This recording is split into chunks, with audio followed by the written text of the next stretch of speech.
Welcome to the Burgundy Gold Knuckleheads podcast. As always, sitting right over there is my main man, Reggie. Reggie, another frustrating post game, to say the Well, least. I'm being mild, you know. well, Ken, as you can see, it says here that I am at a loss for words.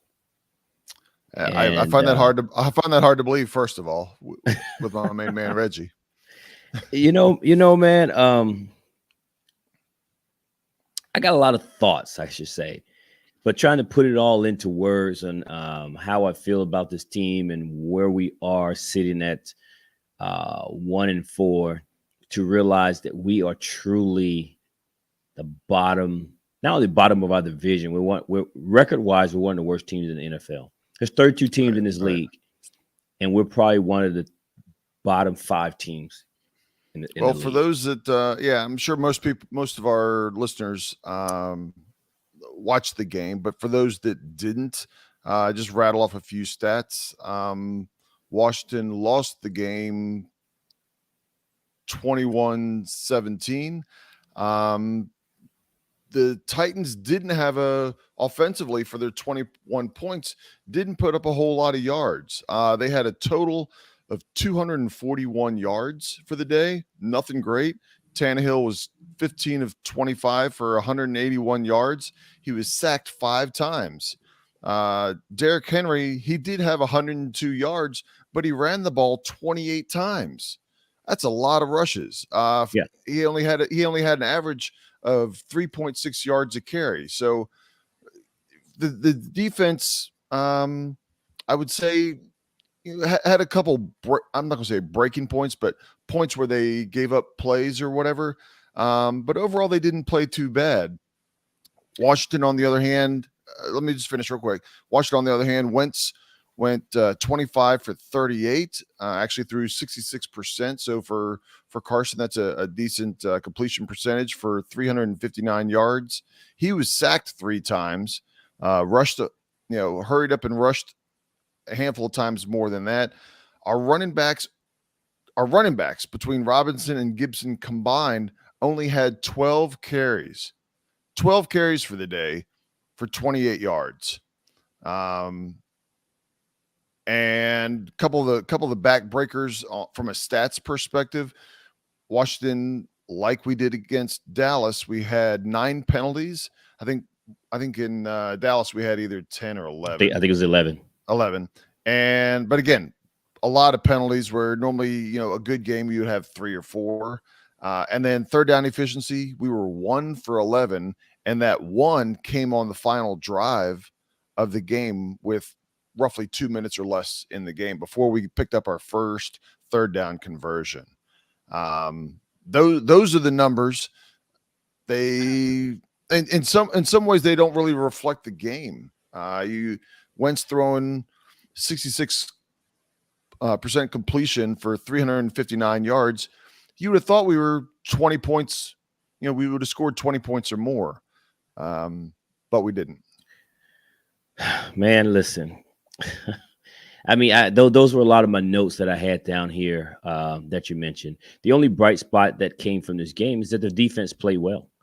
The defense, in my opinion, gave us a chance for another week in a row where if the offense was able to do a little something, I think we win the game. But the defense overall played well. 100 yards for a guy like Derrick Henry, you consider that a success? It took 28 carries, to your point, to get to 100, which means there were not a lot of big runs by Derrick Henry, which we know he can do. So to me, the only bright spot of the game was the defense. It was interesting that William Jackson was not on the field. The sideline reporter mentioned that apparently this was coach's decision. So it sounds as if they've benched him, at least for that game. Penalties. You talk about penalties. Penalties stalled drives. I don't need to beat that to death. But we saw, if you watched the game, you saw that penalties seemed to come at crucial times, and it stalled drives, knocked you out of field goal range. And then there were times where a big game was negated due to a penalty. Right. And it breaks up the rhythm, right? You first down, you throw a pass, and let's just say you pick up 7 or 8 yards. You're second and short, and turns out there was a holding penalty, and now all of a sudden you're at 1st and 20. It's a big shift of momentum and what you need to do to keep that drive going at that point. Well, and again, prior to the one conversion on 3rd down, we were 0 for 11 on 3rd down conversions, and it was 11 yards average to go on 3rd down. So it was terrible. Again, we were in a lot of 3rd and longs as the game went along. Yep. Rushing the ball. I'm going to go down to this a few bit, but here's the thing. Martin, I don't know his first name, is the guy that they brought in as the center. Right. I don't know why the second week in a row a center is snapping the ball, dragging the ground, bad snaps to Carson Wentz. This is an NFL center, right? This is not like another lineman, right guard, left guard, right tackle, left tackle that they just moved over the center. This guy's a center. Right. This guy's a center, and he doesn't know how to snap the ball. Yeah, there's 3 or 4 that times for those that didn't see the game that were snapped at Carson's knees or below. 1 or 2 that he dropped and scrambled on. One he actually made a really good play on, to Carson's credit, but the play one of them where he down immediately. Hit the fall on it. Yes. Yeah, there was one where he had to, he snapped the ball and it was low, and the only thing that Carson could do was fall on it, and it was a loss of a couple of yardage on it, and yet that was a down that we lost because the quarterback had to run it, fall on the ball to keep the defense from getting the possession. The other thing, right? I've been harping on the O-line. Protection for Carson Wentz. I got to say, for the most part, they did okay today, but man. It was better. It was better. It wasn't great, but it was better. But here's the thing. They made a move at right guard. Went from Trey Turner to Sadiq Charles. Right. Brother. The left guard, which was anchored by Eric Flowers. They let Flowers go last year. Yeah. Yep. And then they bring in this guy, Norwell. Probably a guy, right? Probably nice guy. But you're not getting paid to be a nice guy. You're getting paid to protect the quarterback. And man, there was throughout the game, this guy is just getting beat. There's that one play they show, he's flat-footed, and the guy just 2 hands to the chest and just pushes him over, and boom, he was on Carson Wentz. I'm at a loss for words, man. I don't understand. At year 3, this is the best we got. This is where we are at the 3 years, Ken. Yeah, and I was thinking as I was kind of looking over the numbers and getting ready for this podcast, here we are at 1-4, and we are a 1-4 team. No doubt. Right. There's years you might be, 2-5, and you're like, man, we're better than the 2-5 team. We are no better than a 1-4 team right now. Right. We don't deserve to have a 3-2 record right now. We can't sit there and go, man, a couple plays here and a couple plays there, and we would have won 2 of the 4 games that we lost. That's not a fact. Right. We deserve exactly to be a 1-4 team. We played a decent game against Jacksonville to open up the season, and it's been downhill from there.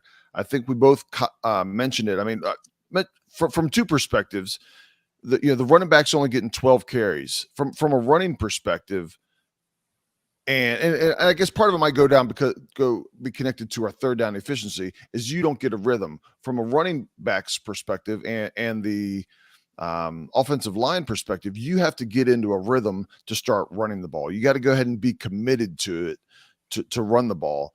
And I think if we would have been running the ball, it would have helped us later in the game. If we would have, if we would have ended the game instead of at 12 carries, we would have been at 24 carries, right? Um, Nah, and and we just, I'm gonna disagree with you, man. I'm gonna disagree with I you, and I'm gonna tell you why I disagree. we're just an unbalanced, clearly a very, very unbalanced team right there.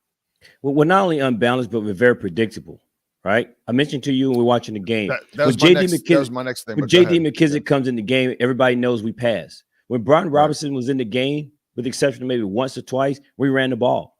I Right. mean, what the hell? I mean, what the hell's a dude named Scott Turner? Scott Turner Yeah. is calling plays like he's in high school. Right. Like Right. there's no creativity from this guy calling the play. You look at your counterparts on the other team, Scott, and everyone talks about these geniuses and these coordinators. I mean, for crying out loud, what the hell's that dude named that's the offensive coordinator from Dallas? Kellen Moore. Kellen Moore's got more creativity with his sorry ass than what Scott Turner can do. And Scott Turner's supposed to came from the lineage of North Turner.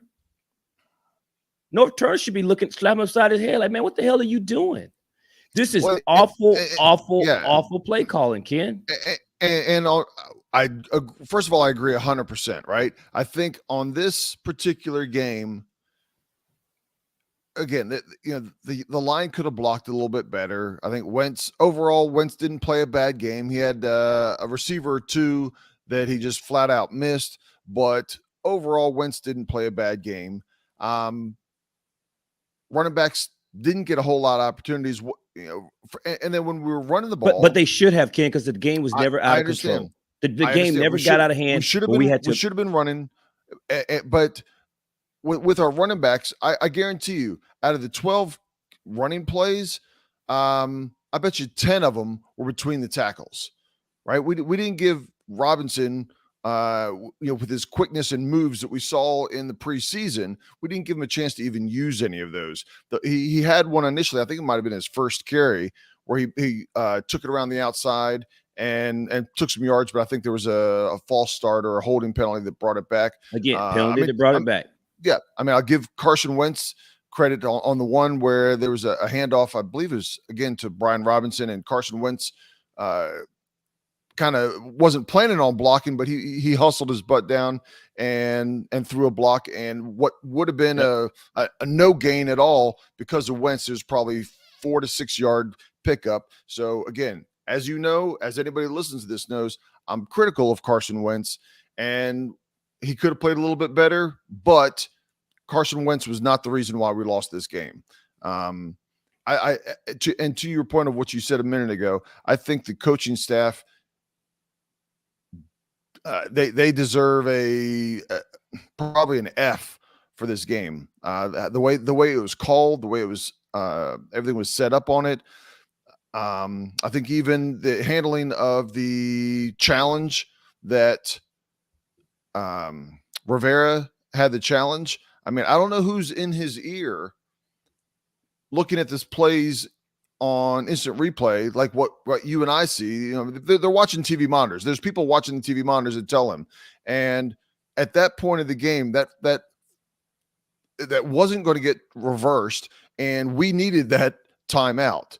And I think Rivera's challenging, at least this year, and probably even going to the last year, his winning of challenges is dismal percentage. Right. I'd be interested in finding out between last year and this year, his challenges is probably 20%. I don't care. I don't give a damn. It does care. It does, Reggie, because that means you're control. You know what's going on in the game, whether you call it early, whether you call it late. I mean, the game before, he couldn't even get the flag out of his pocket to make the challenge.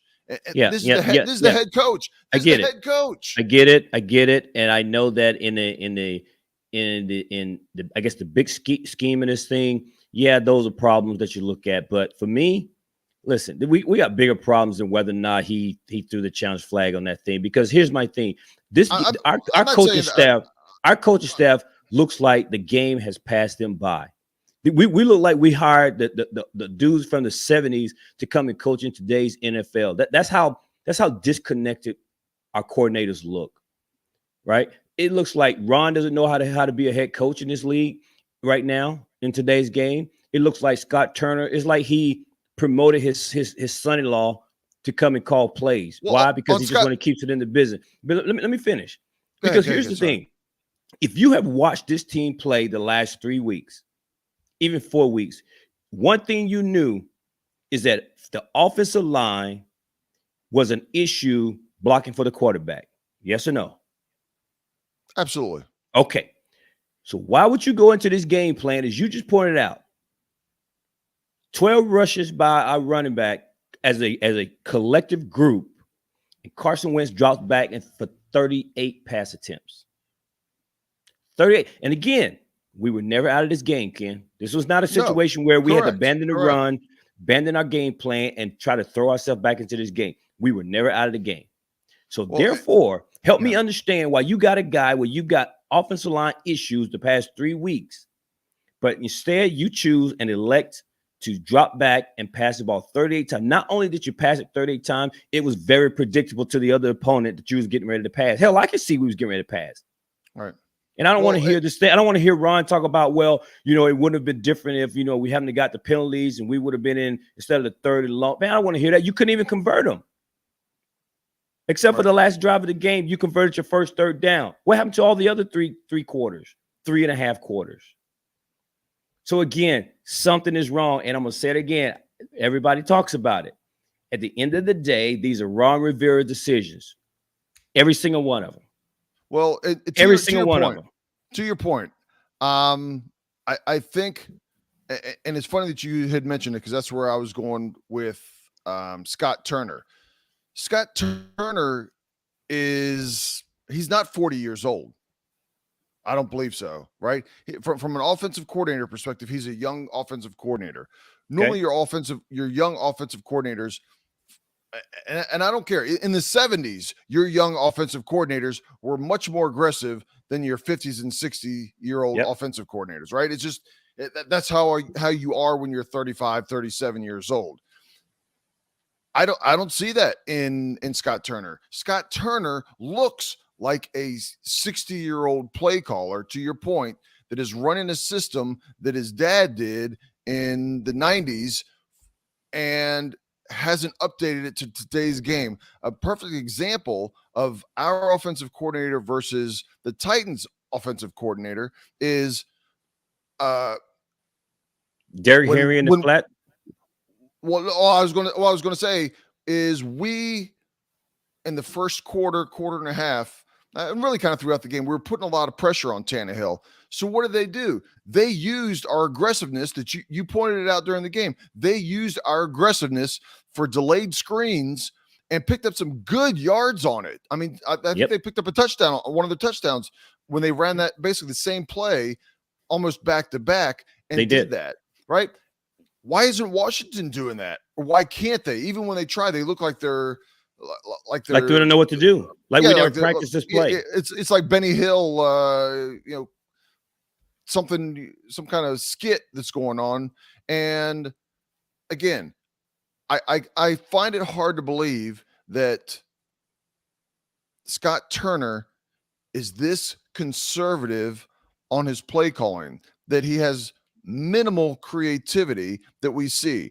You can say the offensive line doesn't let me run the offense that I want to run. Fair enough. You're not going to change the offensive line this year, so you better change your play calling, right? These offensive playbooks are,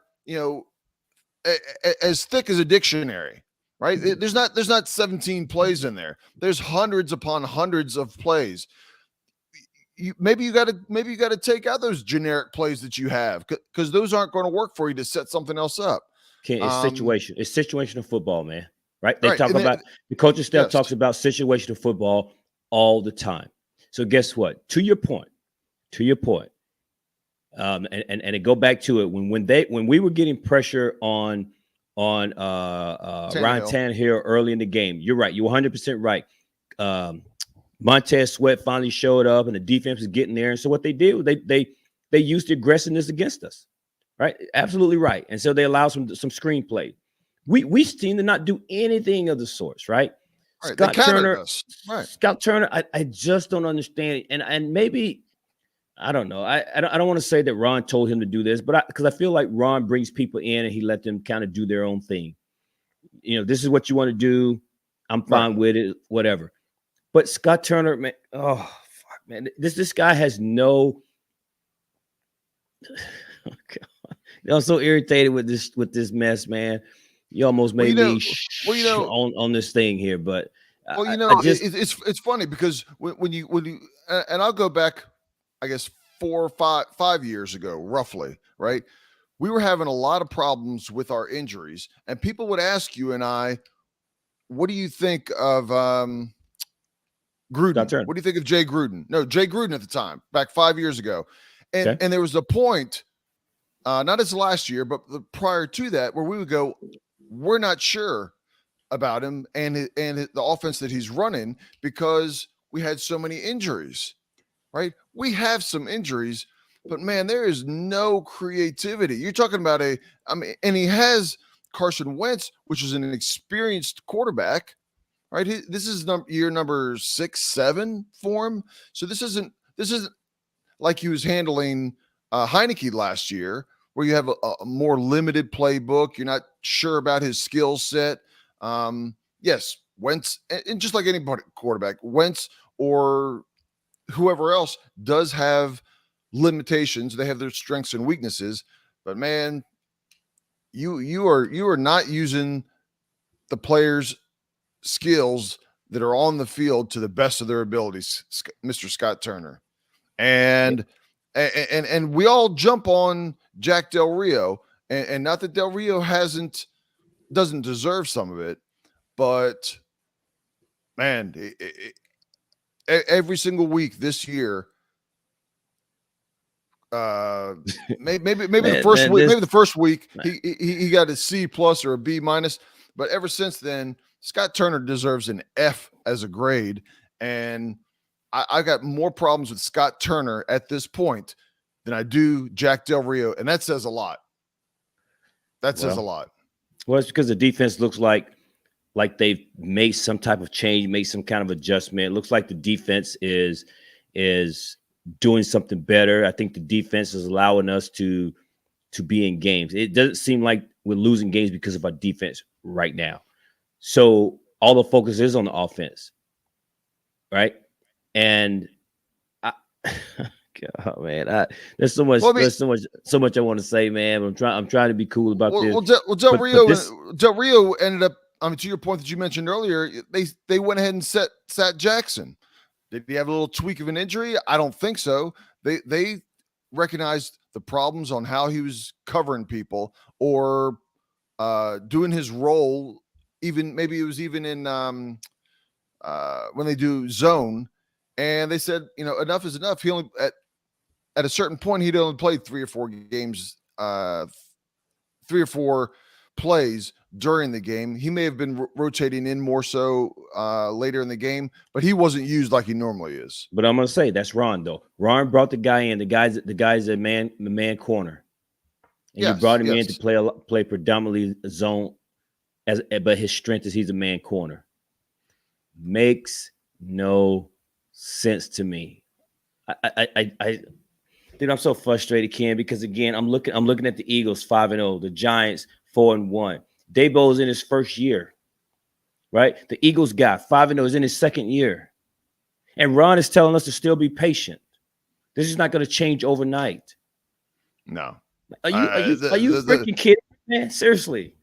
Well, I mean, he's changing his tune, right? Because we have patience if we're seeing progression. Where has the offensively? Where's the progression been? Okay, this week the offensive line was a little bit better. Okay, besides that, where was the progression? The progression should not be in the play calling, right? The coaches, and we talked about this last year. I don't want my offensive coordinator to be learning as an offensive coordinator. He does that. You do that when you're the special teams coach. You do that when you're a positional coach, not when you're the offensive coordinator calling the plays along the way. Again, I don't know where Scott Turner is. We said before that we were kind of giving him a little bit of a break because he had Heineke and then some Alex Smith with the broken leg, Fitzpatrick, all the turnover. Right. We didn't have good wide receivers. Yeah, we said he didn't have weapons. Right. But now giving him weapons, we said it, the fans said it. There's no excuse for Scott Turner this year because it's not like the offense is lacking weapons. Right? We got 5 tight ends, Ken. All we kept hearing in the offseason was 5 tight ends that were capable of doing something. Right? Doc Walker talks about it. Everybody Cooley. Everyone talks about. And who did Wentz love? Who did Wentz love when he was in Philadelphia? Where are the tight ends? Where are they? Collectively, do they even have 10 receptions? Collectively? I'm sure they do. I'd venture to say they don't. I'm sure they do, but we've seen Bates, we've seen Amani Rogers, and I know he played because he got a damn penalty, and we've seen Cole Turner in the game today. Right.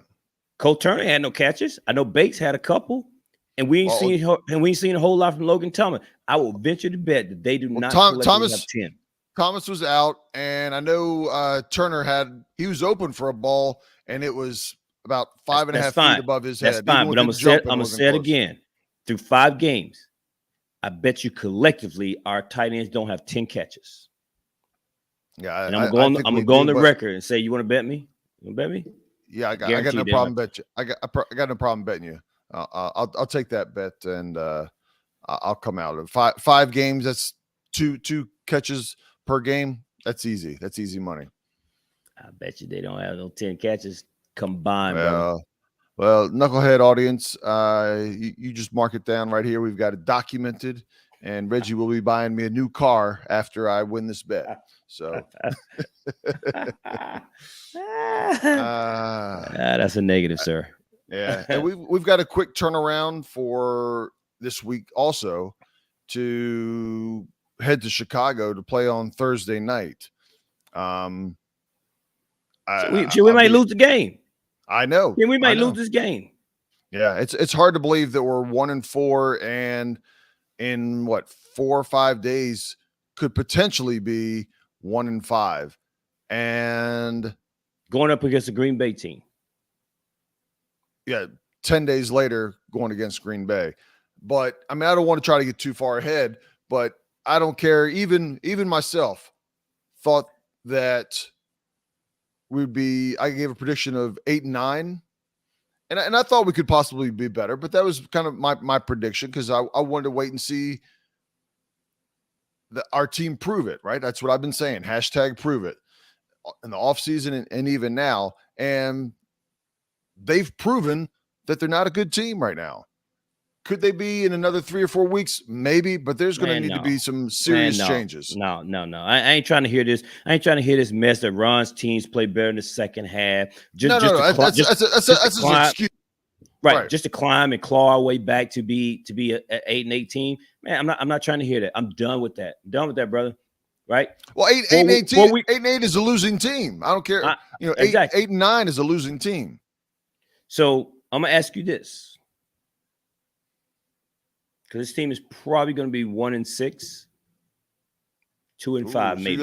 You say we're going to be okay. 1-6, 2-5. That's what we're going to end up being. So you're projecting all the way Chicago game and the Green Bay game. Green Bay game. We're not going to beat Green Bay. So 2-5 would mean we would split the next 2 games. Okay, correct. But go ahead. Right. So at best we beat Chicago. At worst we lose to Chicago. So this team is going to end up being 2-5 or 1-6. From a conversational perspective, okay, yeah. But I'm going to ask you this. Yeah. This team ends up being 1-6. All right. What do you do next? What's your next big move? You're the coach. You're coach, Ken. What's your next big move? Me being coach would have been different this whole offseason. I don't make any records about that. I mean, you're limited on what you can. I mean, what can you do? You can. You're the coach. I'm asking you. I'm asking you, coach. No, but I'm saying, I've only got my 53 players. I can mix and match whatever 53 players there are. Probably the item that most people are going to talk about is making a change at quarterback, right? That seems to be one of the more obvious things. But with that being said, I don't know that with the play calling of Scott Turner that Heineke will do any better. I think it's from some aspects he will do better than Wentz. But again, this game right here, I can't knock Wentz too much. Again, he missed on a couple, but that's not my question. I'm asking you, Ken, Coach Ken. We're 1-6. What would you do? If the answer is nothing, the answer is nothing. But I'm asking you, what would you do? We're 1-6. What would you do, if anything? I would look to potentially make a move at quarterback. To who? For two reasons. Probably to Heineke. Why? And because I think in most situations, even if you have the number 1 pick and you take Joe Burrow as an example, in an ideal situation, you don't start him as a rookie right away. He's still learning the NFL speed. I think Heineke knows the system. I would put Heineke in and see if Heineke's creativity can spark something. I don't know that it would, but it's, again, there's not a lot of changes that you can make at this point of the season that have impact, right? You can swap out running backs, Robinson is back, and I anticipate that he's going to get a lot more carries. We're going to see a lot less of Gibson on first down and more of Robinson. They'll mix and match, but I don't know. It's a little bit of a loss. I think this is an off season potentially at 1-6. This is potentially an off season big overhaul from coaching staff. I will say, if we're out of it, Carson Wentz doesn't hit 70% playing time because I'm not giving up my number 2 pick. The second round. If I have a choice, a second round pick, I'm sorry, I said number 2. Second round pick versus a third round pick. He's sitting the bench, and I'll have whoever. I'll bring in Logan Thomas, former college quarterback, to finish out the season if I have to. I'm not giving up a second round pick when I can give up a third round pick, and Wentz might not be on the team next year anyway with the new coaching staff, and our poor team will have a good high draft pick. So yeah. Now that's not what Ron's that's not what Ron's playing for, because Ron's playing to keep his job. Even at 1-6, he's got to figure out, what am I going to do? So Snyder and company thinks that I can get it right next year. Man, yeah, whatever, man. And I mean whatever at you. I'm just whatever the situation, because this is. And so, what changes would you make? Can you make other than quarterback?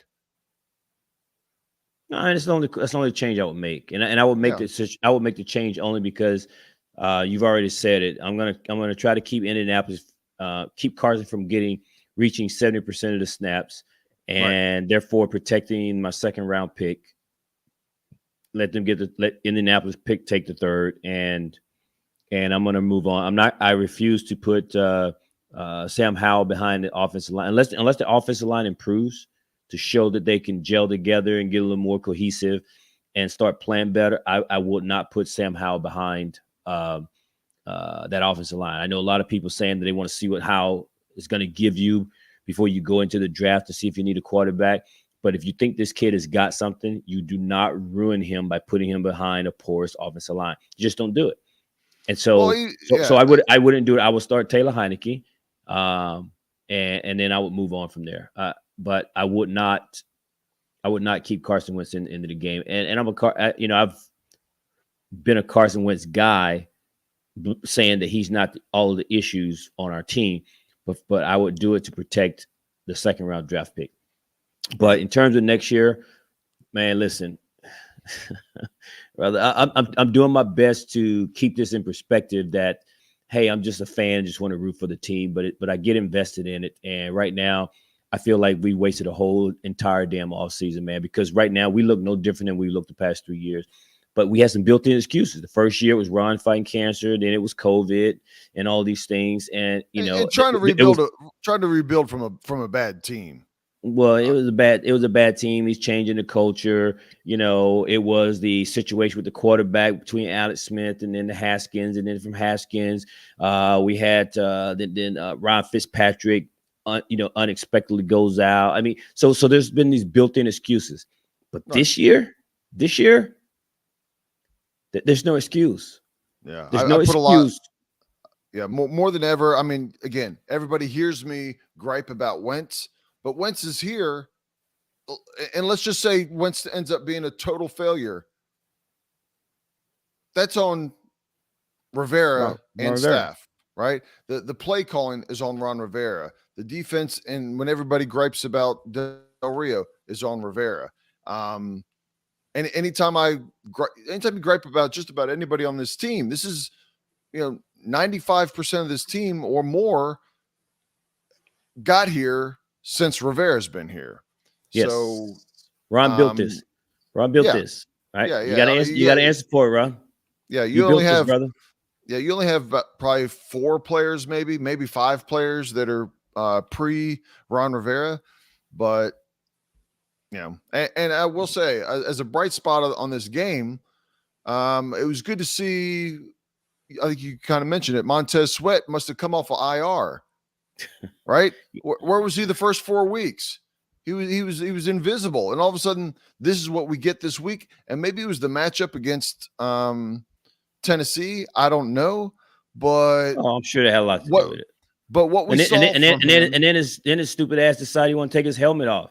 He almost ruined what was a great play. He goes in here, he makes a play, the defense does something, and he takes his helmet off. He want to show everybody, like, well, man, you do this every week, dog. Do this every week. And then no one's questioning where the hell you been. I'm sure he saw on Twitter where everyone's wondering where he's at. Where's Waldo? Everybody want to know what Montez is. Then you take your helmet off. And if the ref had called that, it would have negated exactly what you just accomplished. Right. Yeah, being a fool. And it comes from him not experiencing that moment very much. Right. Jeez, go sit down somewhere. Dude, I'm tired, brother. Tired. Yeah. Tired. And I don't want built-in excuses of Chase Young. Maybe Chase, when he comes back, will be better. But Ron Rivera and staff, but they knew in the offseason, right? Before the draft, before free agency, they knew Chase Young was going to be out for the first at least 4 to 6 weeks, at least. So They didn't prepare for it or put something in place. They let players go that could have been here. Again, it goes back to Ron. It goes back to Ron and the planning. Chase Young going to come back to team. Chase Young come back to what? He'll come back to this mess. Shit, if I'm Chase Young, look, I'm just gonna go and sit this one out, doc. Why bring him back? Bring him back to what? To 1-16? There's no need to rush him back, and nobody's going to do that anyway. What is he going to do? What is Chase Young going to do with a 1-16? Shit, I would have come back. Well, if we can get more play like we did from Montez today, and the defensive line overall played well today. If we can get this and add Chase back on it, now you start talking about a defense that, man, come on, that actually putting consistent pressure and creating some of the mistakes potentially. I thought, to Tannehill's credit today, with all the pressure that he had, I thought for sure he would end up throwing at least one interception, but Washington was not able to get any turnovers today. And up until the last play of the game, Wentz did a good job of protecting, and we didn't have any fumbles. So, basically no turnovers the entire game. I'm gonna say again, if I'm Chase Young, come back to what? He didn't think he's gonna come back to this. Man, this is a mess. I understand. This is a mess. Why would come back and because you're a professional, Reg. Well, I mean, man, if you're healthy and ready to play, you go play. Right. Okay. Yeah. Right. Man, I'm not. Man, whatever. Listen, they're all professionals, all of them. And this is what you put out here on the field. This is what you got us doing. This is the play calling. I'm just waiting. At this point, I'm waiting for reports to start coming out that there's inner fighting. I'm waiting on it. Because you can't tell me that everybody's still happy about where this team is at. I know they're not. No, I know they're not. It's a matter of it's coming. But whether they're going to be calling the coaches out, whether the one player's going to be calling the other guy, it's coming. It's coming. Well, I think what from the coach's perspective, I know I haven't seen this before from Scott Turner, but if anybody starts calling the offense out at all from a coaching staff perspective, because we all know the offensive line needs to play better, right? You don't need to call them out, but we all know that the play calling is garbage. Is 100%. So don't start throwing stones if you're not ready for some stones to be thrown back at you. The old glass house type of scenario. And this was a must win, dog. I said it on the last podcast. This game was a must win because if you win this game and you give yourself a chance to play Chicago, now you're at 3-3. This is a must win game. Right. And you can't tell me that organization, those players did not realize that this was kind of a must win game. You can't be a one-dimensional Tennessee Titan team. I don't know how you expect to compete in this league with the rest of the teams. But I digress. Yeah. I got nothing else, man. Unless you got something else, you can just kind of tell the people what's coming up on the next one. But I got nothing. Well, I think we're going to do our next podcast. We're going to do a preview of the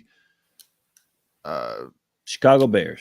Chicago Bears, and we're going to have a special guest of Jen Leno on. Not only talk about what she has going on as a wife, the wife of Charles Leno, but also grew up as a diehard, just like you and I are diehard Washington fans. She grew up as a diehard Chicago fan, and she still keeps very good contact. Keeps up with the team very closely. Obviously, she does with Washington also, and get her insight. I know she's gonna, she's got a line that she's gonna have to make sure she doesn't cross when she talks about Washington, but just kind of give some insight of what she thinks going on with Chicago, and also talk about what it'll take for Washington to get a win up there in the Windy City. Right. So she'll be here. She'll be visiting, previewing the Chicago Bears game against the Washington Commanders. Yep. And talking about that, she's going back to Chicago. She's actually going to that game on Thursday night. So our next podcast will come a little sooner than normal, but tune in and be looking out for that. If you're listening to us on audio only, again, we're on YouTube now. You can just Google us, Burgundy and Gold Knuckleheads Podcast. You'll find our YouTube channel. Go ahead and like and subscribe it and share it. If you're coming to us via YouTube, then please, by all means, follow us on Twitter. We got it scrolling around there at the bottom at the two Knuckleheads. That's at DA, the number 2 Knuckleheads. Interact with us. Give us your thoughts and opinions. Because right now, 5 weeks into the season, I feel like this is week 14. Yeah, it's been a long, hard 5 weeks. I mean, this is not where I thought this team would be, 5 weeks into this season, man. Oh, yeah. Like I started to say, here I thought we would be. I predicted 8-9. Are we going to make it to 8 wins at this point? Do we have 7 more? Do we have 7 more? Oh God! That means at this point we basically have to win half of our games the rest of the way to get to 8. I don't know that we got it in us. Well, my prediction is going to hell, so I'm not even going to discuss it. Yeah. But anyway, so that's all we got, folks. Stay tuned. Be on the lookout for our next ones. We preview the Bears game and with a special guest, Jen Leno. And I guess until next time, peace out. Peace out, knuckleheads.